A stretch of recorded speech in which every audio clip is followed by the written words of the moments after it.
Assalamualaikum warahmatullahi wabarakatuh. Sampurasunun, sampurasun. Wargi-wargi baraya pecinta dongeng Sunda anu di mana beayana, alhamdulillah. Kalayan kudrat ilahi Robbi qodar tinu maha kawasa urang tiasa ditepang dangu kendei.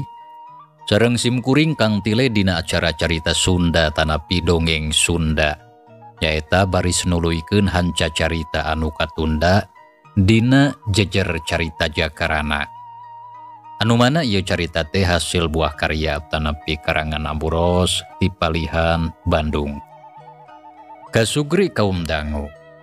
Dina jujutan hanca carita anu katunda, pedaran kang tile kasapih kuanci dina mangsa medarkeun kayaan di lembur Cimanuk. Anu mana harita Jakarana parantos tiasa ngelehkeun siduki sabatur-batur. Samalah harita teh parantos ditaralian ku kadang warga lembur Cimanuk. Kumaha tuh mitra lajenganana ieu carita. Sumangga langkung paos nama urang sami-sami Bandungan deui ku sadayana.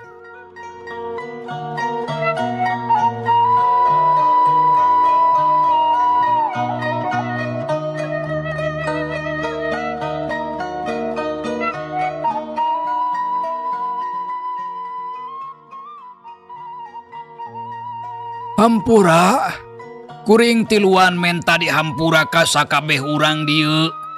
Kuring rumah sageus nyieun kajahatan jeung ngarugikeun ka urang lembur. Tapi ti mimiti poe ieu kuring tiluan ngedalkeun janji. Rek ngeureunnan sagala rupa kalakuan jahat satarek babalik pikir. Samalah rek diajar jadi jelema bener. Asal kuring tiluan ulah dipasrahkeun kanu berwajib. Kumaha lamun kitu nah daek ngahampura ka kuring tiluan? Ceuk siduki nyaritana dari pisan. Sareta manehna janji rek diajar jadi jelema anu bener lamun urang lembur daek ngahampura ka maranehna. Wah, ngeunah teuing atuh si ari kitu mah.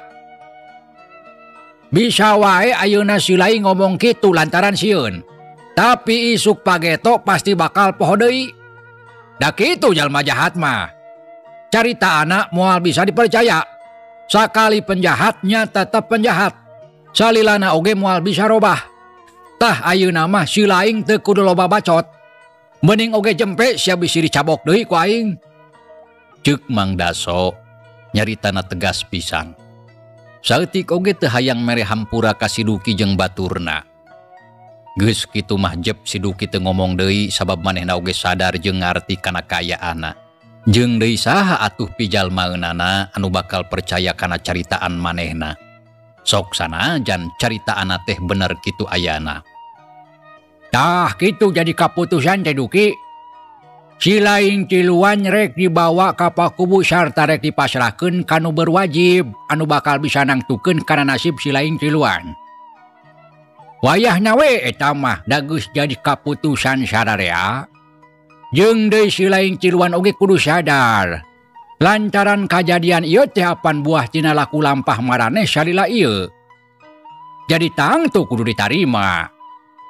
Ceuk patua kampung bari ngareret ka siduki anu keur ngeluk tungkul. Ngadenge caritaan kitu. Renghap siduki narik napas tapi terus muringis. Sabab dadana karasa nyeri panas jeung eungap akibatina bantrokna dua kakuatan tenaga jero basa tadi gelut jeung Jakarana. Tapi sanajan kitu, pok siduki maksakeun ngomong. Nya ceuk pikirna susuganan patua kampung daek nyumponan kana pamentana.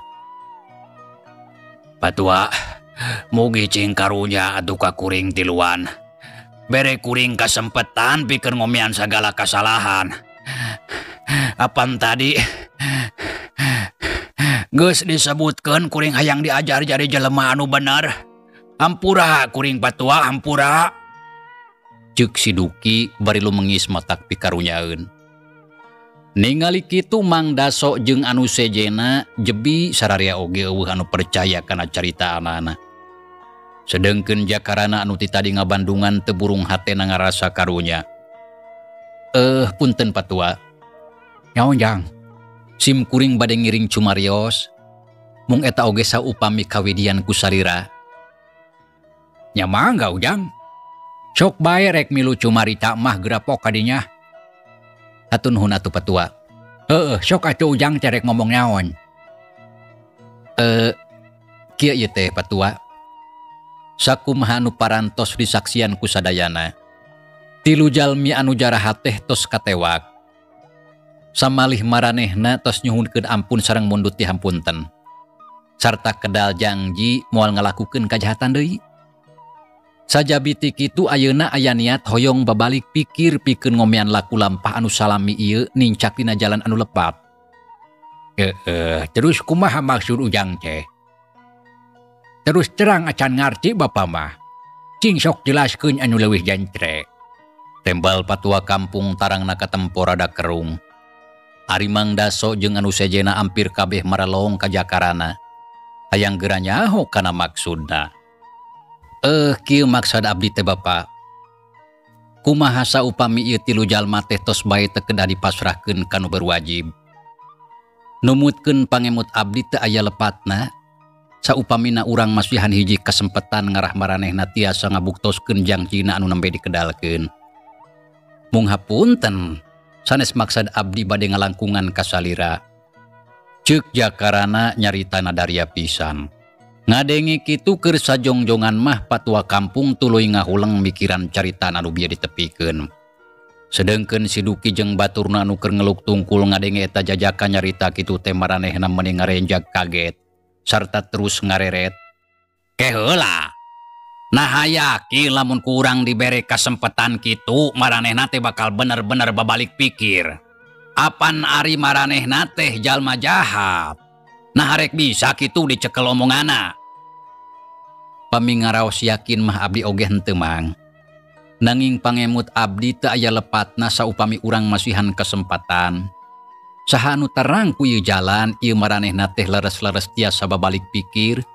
Margi ngahukuman jalmi anu jahat acan tangtos bakal bisa ngarobah sagala laku lampahna. Nya saha anu terang saatosna dipasihan hukuman teh tibatan cager mah kalakuana kalah beuki kanceuh kadituna. Kitu ceuk jakarana. Jep Mang Darso jempe keur sakedapan mah kala ngahuleng. Dina jero hatena teu satuju lamun kudu kitu. Tapi lamun dipikir deui caritana eta jajaka aya benerna. Mang Daso tuluy mikir nimbang-nimbang hade jeung gorengna sabab bisi mata goreng balukarna. Ari si Duki jeung baturna anu keur ngabandungan nya puguh bae tiluana ngarasa bungah. Sarta boga harepan susuganan eta jajaka teh bakal bisa nulungan kana kasusah maranehna. Kumaha patua pami kitu? Ke heula jang keur dipikiran heula. Sabab bapa teu bisa sagawayah mutuskeun ieu pasoalan. Da geus tangtu resikona ieu teh gede. Tapi lamun dipikir deui, caritaan ujang teh aya benerna. Tapi kumaha lamun ku urang dibere kasempetan, tuluy maranehna ngabohong. Sareta poho deui kana jangjina. Cik bantuan mikir atuh Jang Daso. Sabab urang teh ulah salah nyieun kaputusan lantaran ieu teh pasoalan gede. Patua kampung ngareret ka Mang Daso anu harita sarua keur mikir. Nya diceuk kuring mah patua. Memang eueuh salahna lamun kurang dibere hiji kasempetan. Asal maranehna bener-bener boga niat rek babalik pikir. Ulah ngan saukur dina bibir hungkul. Lantaran geus loba urang dia anu dirugikeun ku maranehna tiluan. Kumaha lamun urang satuju tapi anu sejen henteu. Nah moal matak pikariweuheun. Ceuk pamikir kuring mah hadena kudu ditanyakeun heula ka balarea. Tah nya bener kitu Jang Daso. Ayeuna mah urang tanyakeun we atuh ka sararea meungpeung urang keur ngariung di dieu. Tah nya kitu. Da lain pasoalan leutik atuh ieu teh. Jadi dina mutuskeunana oge teu bisa ku urang hungkul. Sabab lamun aya kajadian naon tangtu urang anu bakal dipenta tanggung jawab. Tah ayeuna mah sok kadinya geratanya patua ngarah tererengse. Nyaho gatukeun urang tanya heula. Ceuk patua kampung terus malik yang hareup ka jalma loba. Anu harita teh keur ngarogrog narungguan keputusan ngeunaan si Duki jeung baturna. Kitu nate bari recok ngaromong. Patua kampung ngajungjung kelengen kaluhur jep sararea jempe. Telilapok patua kampung cacarita sorana ngahajar ada beda sangkan kadenge kunu sakur araya didinya. Batur-batur dulur salembur. Baraya sadesa sakabeh kadang warga lembur Cimanuk anu ayeuna araya di dieu. Anu tangtuna geus nyaraksian kana ieu kajadian. Kumaha lamun si Duki, si Isro jeung si Oji ku urang di Hampura. Syarat teu kudu dipasrahkeun kanu berwajib. Sabab maranehna cenah rek babalik pikir.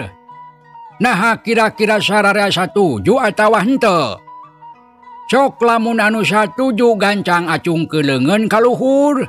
Tapi lamun anu henteu satuju teu kudu ngacung. Tah engke kuring rek nyokot kaputusan anu loba. Tah kumaha lamun kitu? Nya soklah patua buru tanya tuh.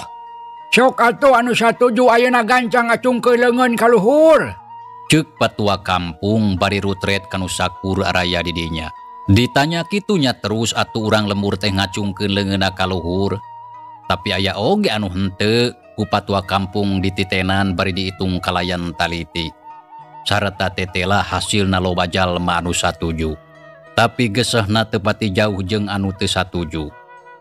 Tah geuning hasilna leuwih loba anu satuju.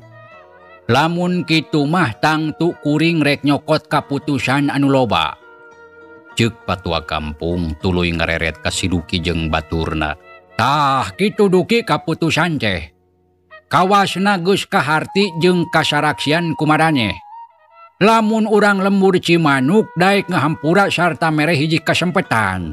Asal maraneh tiluan nya boga tekad rek babalik pikir pindah pilempangan. Sareta boga niat rek ngomean sagala kalakuan jahat anu salila ieu kumaraneh dijalankeun. Sareta diganti kulaku lampah anu bener. Tah ti syarat ayeuna si laing tiluan ulah hayang ngariweuhkeun jeung ngarugikeun deui ka urang dieu. Samalah jika ditugra arindit ulah daratang deui ka ieu lembur. Patua kampung nyaritana tandes pisan.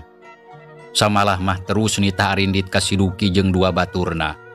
Barang ngadenge kaputusan kitu ti patua kampung. Nya puguh bae si Duki, si Isro jeung si Oji kacida pisan bungahna.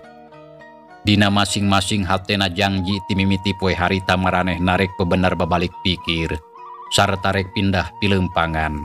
Tekadna ngan sarupa hayang ngaromean sagala rupa laku lampahna dina mangsa katukang. Anu jelas goreng sarta hayang ngaganti kulaku lampah anu bener pikeun ka hareupna. Tah kitu, kumaha Duki geus kaharti? Tanya patua kampung bari neuteub seukeut kanu tiluan. Sumuhun kahartos patua kahartos pisan. Kuring tiluan kacida pisan nganuhunkeun ka patua kampung. Jeung kasakumna urang dieu anu geus daek ngahampura ka kuring sabatur-batur. Sarta ulah cangcaya. Ieu kasempetan anu geus dibikeun moal dimomorekeun ku kuring tiluan. Walon si Duki nyaritana katempo menidaria pisan. Sarta nya akur jeung anu aya dina jero hatena mangsa harita. Anu memang bener-bener boga niat rek babalik pikir. Nya kitu patua. Kuring oge mentanya hampura ka sakumna udang lembur. Sarta ti ayeuna kaharep kuring janji rek jadi jelema anu bener. Nya sarua kuring oge kitu pokona mah menta dihampura. Tekad kuring tiluan sarua rek diajar jadi jelema benar kuring teh patua. Kitu ceuk si Isro jeung si Oji ampir bareng. Ngedalkeun menta dihampura ka sararea samalah ngaromong kitu teh bari jeung cumalimba. Hatena ngarasana langsa tapi sakaligus bagja. Lantaran maranehna tiluan masih keneh baroga kasempetan pikeun ngarobah kalakuan anu salila ieu nincak dina jalan salah. Nya saenggeus kitu mah. Si Duki jeung baturna harita keneh dibebaskeun tina tali anu nalian maranehna. Si Duki jeung baturna puguh bae bunga nya tuluy narangtung pating solongkro ngajak sasalaman ka patua kampung jeung kanu araya di dinya. Menta dihampura ka sararea. Pamustungana si Duki nyolongkrong ka hareupeun Jakarana ngajak sasalaman kitu deui si Isro jeung si Oji. Ningali kitu nya gancang di tampanan bari seuri. Jakarana hatena ngarasa bungah lantaran si Duki jeung baturna ayeuna geus sadar kana sagala rupa kasalahana.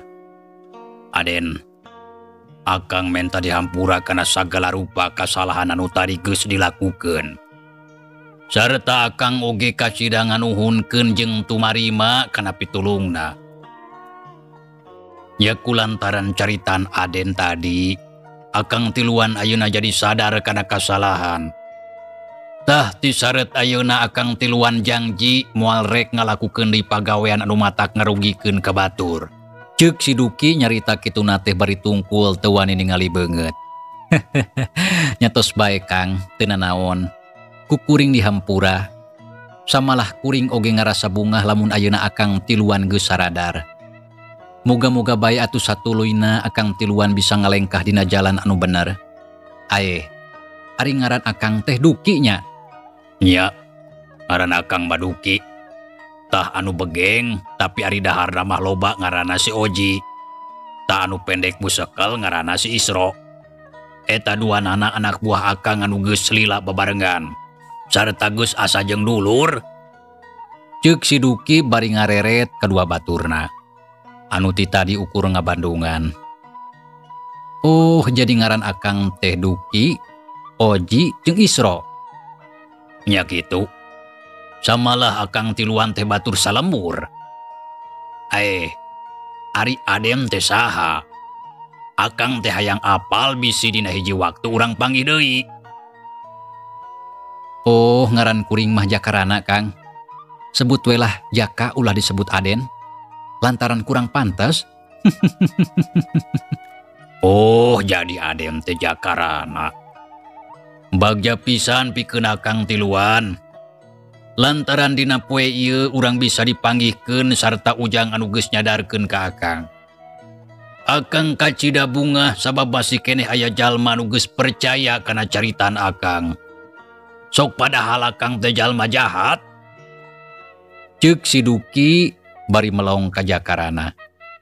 Tapi terus ngareret ka Nyimayang anu ti tadi nangtung di sisi sarta nyaksian kana lumangsungna eta kajadian.